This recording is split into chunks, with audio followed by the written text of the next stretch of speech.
শুরু হয় দিন শৃঙ্খলা, আত্মনিবেদন আর অটল সংকল্পের এক নতুন অভিযাত্রা দিয়ে। এটি কোনো সাধারণ প্রশিক্ষণ নয়, এটি এক রূপান্তরের যাত্রা। এখানে গড়ে উঠছে এমন এক বাহিনী যারা হবে সাহস, সততা আর দেশপ্রেমের জীবন্ত প্রতিচ্ছবি। এখানে ২৬তম ২৭তম ব্যাচের নবীন সিপাহীরা অংশ নিচ্ছেন মৌলিক প্রশিক্ষণে। এক প্রশিক্ষণ যা তাদের শুধু শারীরিকভাবে নয়, গঠন করছে মানসিক ও নৈতিকভাবে, প্রস্তুত করছে জাতির সেবা এবং আত্মত্যাগের জন্য। রান টেস্ট শুধু গতি নয়, এটি হলো সহনশীলতা, মানসিক দৃঢ়তা আর আত্মবিশ্বাসের নির্ভুল পরিমাপ। প্রতিটি ধাপ, প্রতিটি শ্বাস টেনে নেয় তাদের আরও কাছে সেই মানুষটির যিনি কোনো বাধাকেই ভয় পান না।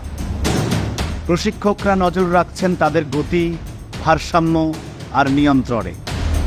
শেষ লাইন পেরিয়ে যারা দাঁড়ায় বিজয়ের পাশে, তাদের চোখে মুখে ফুটে উঠে এক অভাবনীয় আত্মতৃপ্তি, যা জন্ম নেয় ঘাম, ধৈর্য আর নিরন্তর প্রচেষ্টার ফল হিসেবে। বিপিটি এখানে গড়ে তোলা হয় সেই ভিত যেখানে দাঁড়িয়ে থাকে একজন নির্ভীক সিপাহী। প্রতিটি অনুশীলন তাদের শিখিয়ে দেয় কিভাবে ক্লান্তিকে জয় করতে হয়, কিভাবে শৃঙ্খলার মাঝে থেকে লড়াই করতে হয় নিজের সীমার বিরুদ্ধে।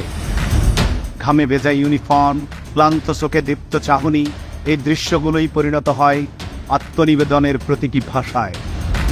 অ্যাসল্ট ট্রেনিং, এখানে পরীক্ষা হয় কৌশল, সাহস আর নেতৃত্বে। এখানে তৈরি হয় সেই মানসিকতা যেখানে ভয় নেই, শুধু দায়িত্ববোধ। প্রতিটি বাধা, কাঁটাতার, গর্ত বা দৌড় তাদের শেখায় কিভাবে একসঙ্গে একটি দলের অংশ হয়ে একটি মিশন সফল করতে হয়। একটি অস্ত্র কেবল শক্তির প্রতীক নয়, এটি একটি দায়িত্ব, একটি শপথ। নিরাপত্তা নিশ্চিত করবার, ভুল না করবার এবং সর্বোচ্চ নিয়ন্ত্রণে থাকবার অঙ্গীকার। ফায়ারিং প্রশিক্ষণে শেখানো হয় অস্ত্র পরিচালনার পুঙ্খানুপুঙ্খ কৌশল, নিরাপত্তা বিধি ও লক্ষ্যভেদের একাগ্রতা।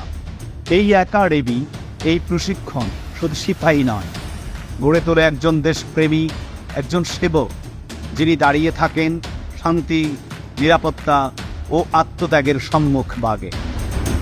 তাদের কঠোর পরিশ্রম, শৃঙ্খলা ও আত্মনিবেদন একটি বার্তা দেয় গোটা জাতিকে, আমরা প্রস্তুত, আমরা সজাগ, আমরা আছি দেশের পাশে।